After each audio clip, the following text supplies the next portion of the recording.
with you.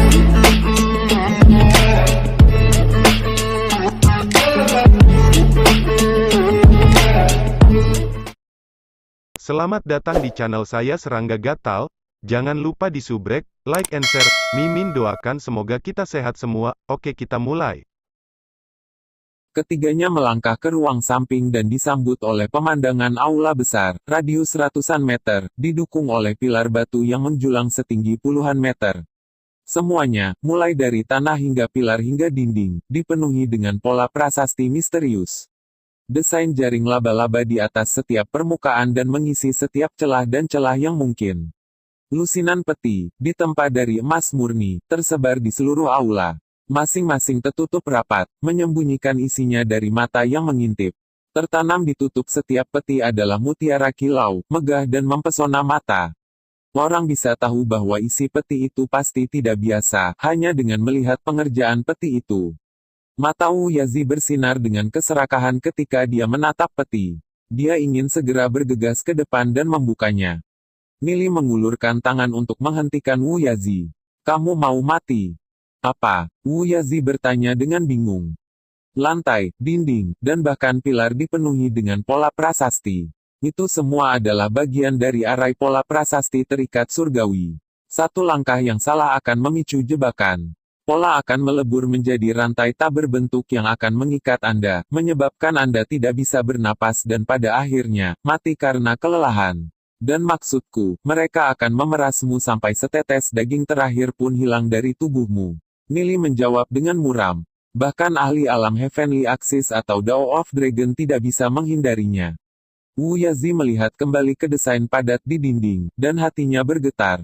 Dia menatap mereka sejenak, lalu menggelengkan kepalanya dan berkata, kalau gitu, bisakah kita terbang di atas mereka? Nili menatap Wu Yazi dengan senyum dingin. Anda dapat mencoba. Wu Yazi menangkap pesan dalam nada Nili, jadi dia bertanya, lalu, apakah itu berarti kita tidak bisa sampai ke peti itu? Mereka dipenuhi dengan energi surgawi, jadi pasti ada beberapa harta yang luar biasa di dalamnya. Akan sangat sia-sia meninggalkan mereka. Nili melihat ke arahnya dan berkata, aku memang mengatakan bahwa kamu tidak bisa berjalan dengan bebas. Tapi saya tidak mengatakan bahwa tidak ada cara untuk mendapatkannya. Aku menyuruhmu untuk mendengarkanku gitu kita masuk, ingat. Tapi ada satu hal lagi, bagaimana kita akan membagi harta setelah kita mendapatkannya. Saya tidak akan pergi untuk 50-50. Wu Yazi terdiam sesaat, lalu dia mengangkat kepalanya dan berkata, baik. Dalam hal ini, kalian dapat mengambil pilihan pertama. 60%. Apakah itu baik-baik saja? Wu Yazi masih berencana untuk membunuh Nili dan Xiao Yu, dan dalam keadaan seperti itu, dia akan mendapatkan harta itu kembali. Oleh karena itu, tidak ada bedanya baginya apakah Nili dan Xiao Yu mendapat pilihan pertama. Nili menatap Wu Yazi dan berkata, pilihan pertama. Itu bukanlah apa yang saya maksud. Saya menghitung cepat, sepertinya ada 26 peti harta karun giok emas. Kami bahkan tidak tahu isinya. Tapi siapapun yang membukanya akan mendapatkan barangnya. Apakah itu terdengar adil? Wu Yazi memikirkan semuanya sebentar, lalu menjawab, adil. Baik-baik saja maka, sekarang Anda harus mendengarkan instruksi saya. Ambil 7 langkah ke depan. 3 ke kanan, 6 ke depan. Pastikan langkahmu selebar 3 kaki. Nili memerintahkan. Wu Yazi menatap Nili, lalu kembali ke pola prasasti. Apakah itu benar-benar akan berhasil? Kau tidak berbohong padaku, kan? Ruang ini dipenuhi dengan arai pola prasasti terikat surgawi. Salah langkah dan dia akan dicekik sampai mati. Bagaimana jika Nili berencana menggunakannya untuk menyingkirkannya? Nili menenangkannya. Jangan khawatir tentang itu. Tidak ada gunanya membunuhmu. Kami hanya 2 ahli alam Heavenly Fate. Bahkan jika kami mendapatkan harta itu, kami tidak akan bisa membawanya keluar dari istana kekosongan ilahi ilusi tanpa dukungan Anda. Jika kita terbunuh saat melarikan diri, maka orang lain akan mencuri harta kita. Kami tidak akan melakukan hal sebodoh itu. Wu Yazi mempertimbangkan kata-kata Nili dan menyadari bahwa logikanya masuk akal. Tanpa perlindungannya, kedua alam takdir surgawi ini pasti tidak akan bisa memasuki istana kekosongan ilahi ilusi. Kematiannya tidak akan menguntungkan Nili. Baik, Wu Yazi menjawab, sambil bergerak sesuai instruksi Nili. Semuanya seperti yang dikatakan Nili. Pola prasasti di bawahnya tetap tidak aktif setelah dia mencapai peti harta karun giok emas pertama, membungkuk, dan membukanya. Sebuah boneka lapis baja emas muncul dan mengacungkan tinjunya ke arah Wu Yazi. Boneka ini setidaknya dari alam sumbu surgawi. Tidak ada harta, sebaliknya, Wu Yazi telah diserang. Wu Yazi terkejut dan dia mengembalikan tinju boneka itu. Gelombang kejut dihasilkan dari dampak yang kuat. Meskipun boneka lapis baja emas memiliki kekuatan alam sumbu surgawi 5 tahap, itu masih terlalu lemah dibandingkan dengan Wu Yazi. Dia menghancurkannya dalam satu pukulan. Wu Yazi menepuk dadanya, menghela nafas lega, dan berkata, itu mengejutkanku. Tidak ada harta sama sekali. Aku hampir terbunuh oleh benda sialan itu. Nili tersenyum dan berkata, penguasa istana kekosongan ilahi ilusi pasti sedang mengerjaimu. Diam di tempat. Aku akan membiarkan Xiao Yu pergi selanjutnya. Wu Yazi memanggil mereka, tidak ada harta di peti ini, hanya benda-benda terkutuk ini. Anda hanya alam takdir surgawi. Apakah kamu tidak takut terbunuh? Akan lebih aman jika Anda menyerahkannya kepada saya. Peti pertama telah dibuka. Anda bisa maju dan mengambil langkah, tapi saya jamin kematian yang mengerikan. Satu-satunya cara kamu bisa bergerak adalah jika kita membuka peti kedua. Xiao Yu, pastikan kamu bergerak sesuai instruksiku. Xiao Yu mengangguk. Dia tidak tahu apakah akan ada boneka emas lain yang tersembunyi di peti kedua, tapi dia sangat percaya pada Nili. Dia tidak meragukan kata-katanya sedikit pun. Either way, yang paling akan terjadi adalah dia akan dikirim kembali setelah kematian. Maju 3 langkah, kiri 6, kembali 2, tinggalkan 3, Nili memerintahkan Xiao Yu. Xiao Yu bergerak maju, tiba di depan peti kedua, dan dengan hati-hati mengangkat tutupnya. Kemilau cemerlang menerangi ruangan dan energi surgawi yang agung mengalir keluar, keduanya berasal dari harta karun di dalam peti. Xiao Yu mengintip ke dalam peti dan berseru dengan takjub, itu adalah esensi batu spiritual emas. Pasti ada lusinan dari mereka. Esensi batu spiritual emas sangat langka dan dapat digunakan untuk budidaya, seperti batu spiritual biasa. Sepotong esensi batu spiritual emas setara dengan 100 esensi batu spiritual, yang juga setara dengan ratusan ribu batu spiritual biasa. Jika digunakan untuk memalsukan artefak, paling tidak hasilnya adalah grade 8 atau 9. Energi surgawi telah menipis selama puluhan ribu tahun terakhir. Bahkan esensi batu spiritual biasa menjadi sulit didapat, belum lagi esensi batu spiritual emas. Lusinan esensi batu spiritual emas yang berharga. Itu adalah kekayaan yang benar-benar menakutkan. Mata Wu Yazi memerah gitu dia melihatnya. Bahkan sepotong esensi batu spiritual emas akan sangat berharga, belum lagi lusinannya. Xiao Yu menyimpannya. Wu Yazi menyaksikan Xiao Yu meletakkan esensi batu spiritual di cincin interspatialnya, dan tidak bisa menahan diri untuk mencoba menghibur dirinya sendiri. Itu disimpan di dalam cincin Xiao Yu, jadi itu akan menjadi milikku, cepat atau lambat. Dia merasa sedikit lebih baik ketika dia memikirkan itu. Dia tidak sabar untuk membuka yang lain. Dia kemudian berbalik ke Nili dan berkata, cepat, bisakah kita sampai ke peti ketiga?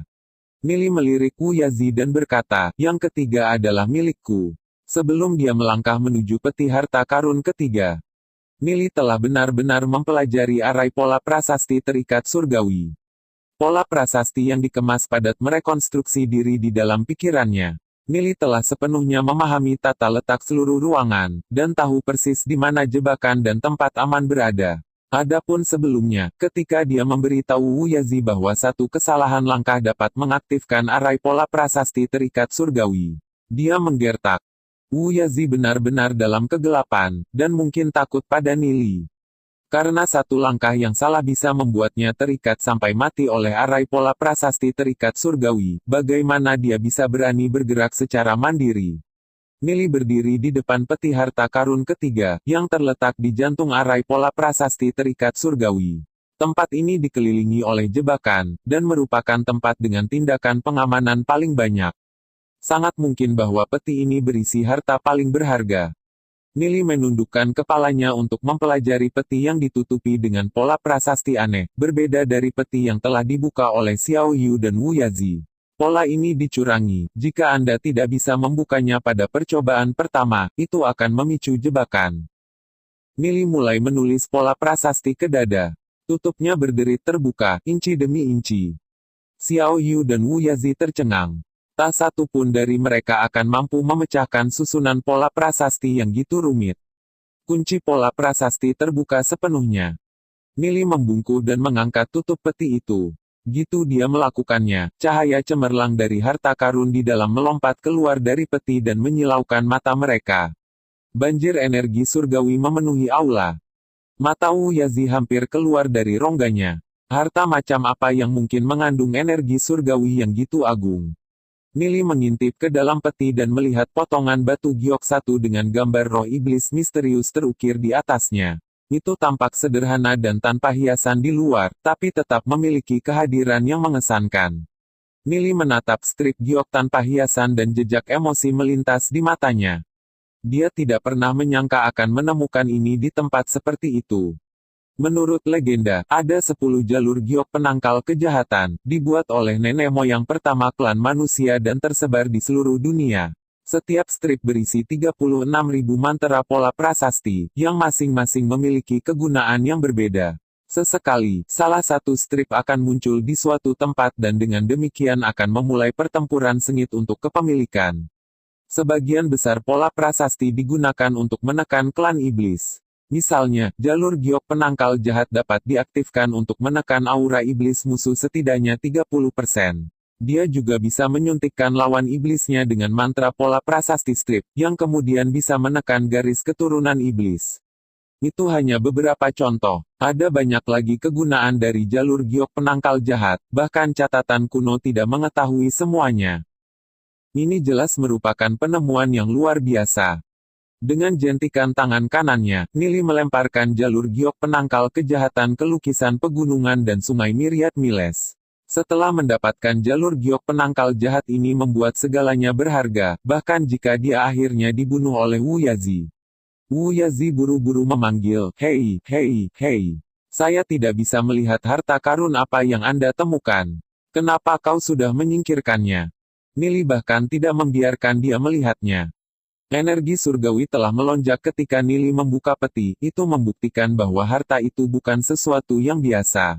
Namun, Nili telah menyimpannya tanpa menatap Wu Yazi. Nili melambaikan tangannya sebagai tanda pemberhentian. Itu hanya sesuatu yang biasa. Tidak perlu khawatir tentang itu. Wu Yazi menunjukkan ekspresi pahit. Nili terlalu kejam, tapi bagaimanapun juga, apapun yang Nili temukan pada akhirnya akan menjadi miliknya. Wu Yazi memikirkan itu pada dirinya sendiri, menahan rasa ingin tahunya, dan membiarkannya berlalu. Bagus. Bagaimana cara membuka peti harta karun keempat? Baik, ikuti instruksi saya. Kiri 3, maju 6.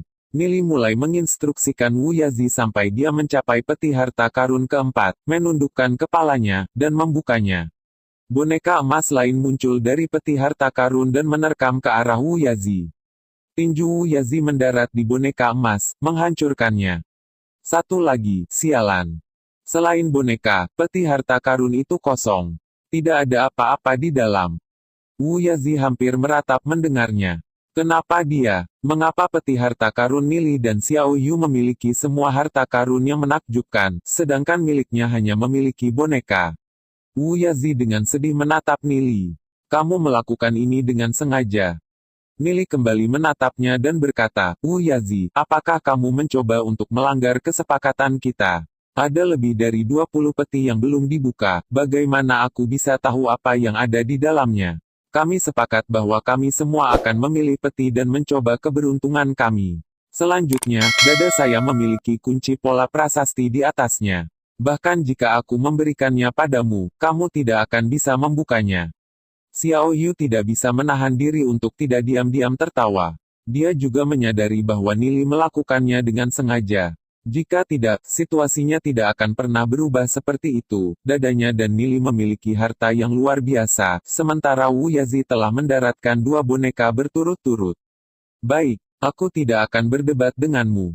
Wu Yazi tidak bisa menahan diri untuk bergumam pada dirinya sendiri saat dia berpikir lebih kejam di dalam hatinya. Mereka bisa memegang harta untuk saat ini. Aku akan mengambilnya kembali nanti. Bagaimanapun, itu akan sama.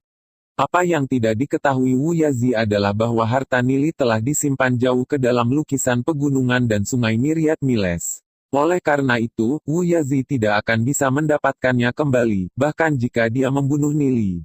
Nili tahu apa yang Wu Yazi rencanakan, itulah sebabnya dia mengikat Wu Yazi. Wu Yazi berpikir untuk membunuh mereka setelah mereka keluar dari Void Illusionary Divine Palace, jika tidak, dia akan kehilangan kesabaran sejak lama. Bagaimana lagi dia bisa melihat harta satu demi satu mendarat di saku orang lain? Xiao Yu membuka peti lain. Itu adalah artefak kelas 7, satu set baju perang. Itu harus bernilai jutaan batu spiritual, setidaknya. Hati Wu Yazi bergetar karena iri. Ambil. Aku akan membiarkanmu mengambil semua yang kamu inginkan. Setelah kita keluar dari istana kekosongan ilahi ilusi, semuanya akan menjadi milikku. Wu Yazi berpikir dengan penuh kebencian. Baru setelah itu kecemburuannya berkurang. Nili membuka peti harta karun kelima, yang berisi artefak kelas 7, pedang panjang. Harta karun lain yang sangat berharga. Itu tidak sehebat pedang meteorit dewa petirnya, jadi dia tidak banyak menggunakannya. Tapi itu masih lebih baik daripada tidak sama sekali. Mata Wu Yazi hampir jatuh saat dia menatap. Dia hanya bisa berdiri dan melihat Nili menyingkirkan artefak pedang panjang kelas 7. Setelah itu, dia mengikuti instruksi Nili dan pindah ke yang ketujuh. Boneka lain muncul. Wu Yazi meninju dan menghancurkannya. Dia jauh lebih tenang dan tenang kali ini. Dia tidak mengharapkan apa-apa setelah membunuh boneka itu. Nili menggelengkan kepalanya dan menghela nafas. Saudara Wu Yazi benar-benar memiliki nasib buruk. Untuk berpikir kamu membuka 3 boneka berturut-turut. Alis Wu Yazi berkedut karenanya. Jika dia tidak punya rencana lain, dia pasti sudah meledak dan mulai berkelahi dengan Nili. Memikirkan Nili masih melontarkan hinaan padanya. Wu Yazi sangat menyadari bahwa Nili mempermainkannya, tapi dia masih berpura-pura tidak tahu tanpa sepatah kata pun. Nili terus memprovokasi Wu Yazi. Mereka membuka peti satu demi satu. Pada saat setiap orang telah membuka 5, Nili dan Xiao Yu secara kolektif memperoleh beberapa artefak kelas 7, esensi batu spiritual emas, batu darah merah ilahi, dan berbagai bahan langka dan berharga lainnya. Wu Yazi, di sisi lain, telah menemukan 5 boneka. Wu Yazi ingin menangis, tapi tidak ada air mata. Nili tidak meninggalkannya satupun harta karun. Itu terlalu kejam. Jika dia mengetahui hal ini sebelumnya, dia akan meminta untuk membagi harta secara merata di antara mereka. Dengan gitu, dia masih bisa mendapatkan sepertiganya, kan? Nili bermanuver di sekitar perangkap ke sisi Xiao Yu. Serahkan hartamu ke sini. Aku akan menyimpannya untukmu dan mengembalikannya nanti. Baiklah, jawab Xiao Yu sambil melewati semuanya tanpa ragu sedikit pun. Tanpa Nili, dia tidak bisa mendapatkan semua itu. Nili menerima item dari Xiao Yu dan menempatkan mereka ke dalam lukisan pegunungan dan sungai Myriad Miles. Dengan gitu, mereka tidak perlu lagi khawatir kehilangan harta mereka, bahkan jika mereka dibunuh oleh Wu Yazi. Nili menatap Wu Yazi dan berkata, karena keberuntunganmu buruk, aku akan membiarkanmu membuka 10 peti terakhir. Wu Yazi memelototi Nili dengan kebencian. Apakah Nili masih memiliki hati nurani, atau 10 peti terakhir hanya diisi dengan sampah? Namun meski gitu, rasa penasaran Wu Yazi mendesaknya untuk membukanya.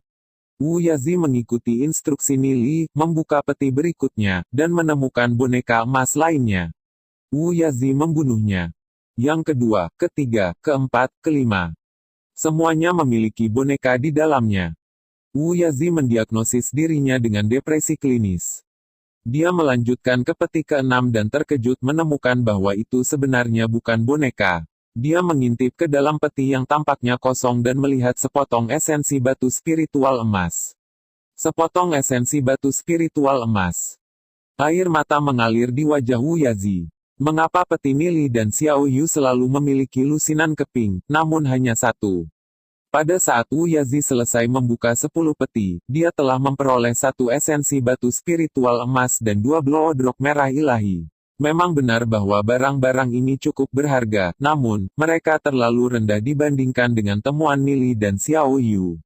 Nili merenung sejenak, lalu berkata, ini adalah panen yang cukup bagus. Wu Yazi, Xiao Yu, aku akan menginstruksikan kalian berdua untuk bergerak dan menutup semua peti kembali.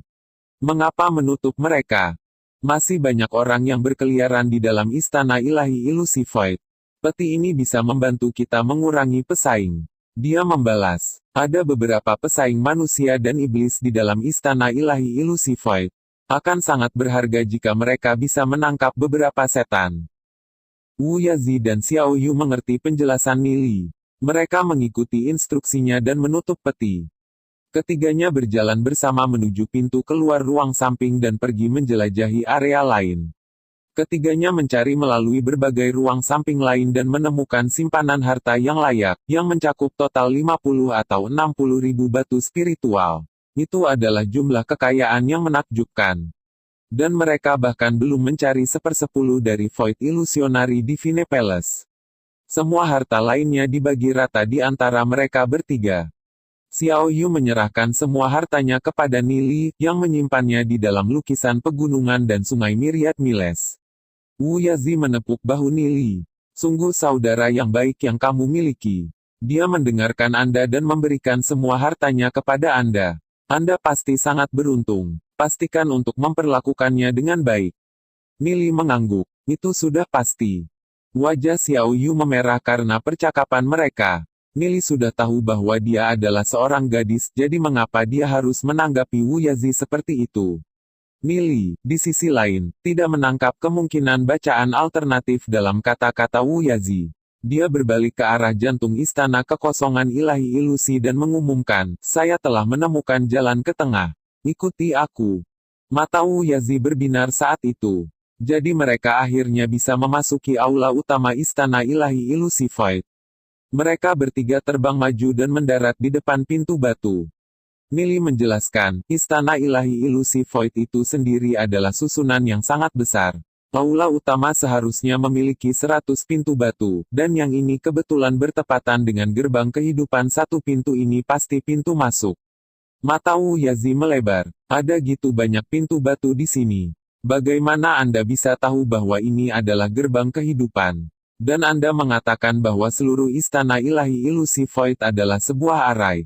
Kenapa aku tidak melihatnya? Meskipun Wu Yazi benci belajar, dia masih tahu 1 atau 2 hal tentang arai. Berkat garis keturunannya sebagai bagian dari klan Rakun, dia sudah mewarisi banyak pengetahuan tentang arai, dan dia sudah membuka sebagian besar darinya. Namun, terlepas dari seberapa keras dia menatap sekelilingnya, dia tidak bisa membayangkan bagaimana istana ilahi ilusi Void mirip dengan sebuah arai.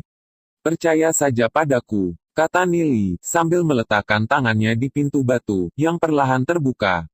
Tidak ada pola prasasti di pintu, atau semacamnya. Pintu terbuka ke terowongan gelap gulita yang mengarah langsung ke kegelapan. Angin dingin berhembus membuat rambut mereka berdiri.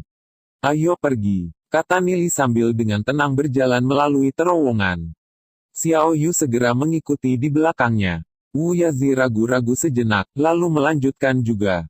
Lebih dari 1 jam kemudian, penghalang di luar Void Illusionary Divine Palace mulai bergetar karena sejumlah ledakan. Akhirnya, penghalang itu tidak bisa bertahan lebih lama lagi. Tanpa perlindungan dari Tousan Illusionary Arai, penghalang ini tidak dapat menahan gitu banyak ahli. Puluhan ribu ahli menyerang penghalang dengan berbagai metode, dan retakan akhirnya menembus permukaannya. Akhirnya, penghalang itu hancur berkeping-keping. Ini terbuka, akhirnya. Mengenakan biaya. Pakar yang tak terhitung jumlahnya terjun ke istana ilahi ilusi Void. Para ahli menyerbu dalam kawanan menuju berbagai ruang samping. Karena masih ada penghalang di sekitar aula utama, mereka memutuskan untuk memecat saja kamar-kamar samping, untuk saat ini. Segera, perkelahian pecah atas harta yang ditemukan. Pada kenyataannya, Nili telah mengambil item terbaik, namun, sisa-sisa yang tertinggal masih sangat berharga di mata para ahli ini. Dengan demikian, mereka menghasut perkelahian atas harta karun itu. Long Tianming dan Long Liu juga bergabung dalam pertempuran. Namun, ada terlalu banyak lawan, mereka hanya berhasil merebut sisa-sisa makanan, seperti segenggam esensi batu spiritual. Bagi mereka, benar-benar tidak ada gunanya. Long Tianming melihat sekeliling dan matanya menyala saat dia melihat satu pintu tertentu. Energi surgawi yang kaya apa yang datang dari ruang samping itu. Dia terbang ke sana dengan Long Liu di belakangnya. Ratusan ahli dari berbagai sekte ilahi sudah berkumpul di pintu masuk itu. Lebih dari 20 peti harta karun giok emas ditempatkan di tengah aula, masing-masing memancarkan aura memikat yang memikat hati mereka. Sekian dulu update-annya, tunggu lanjutannya di channel saya Serangga Gatal, di subscribe ya guys. Terima kasih.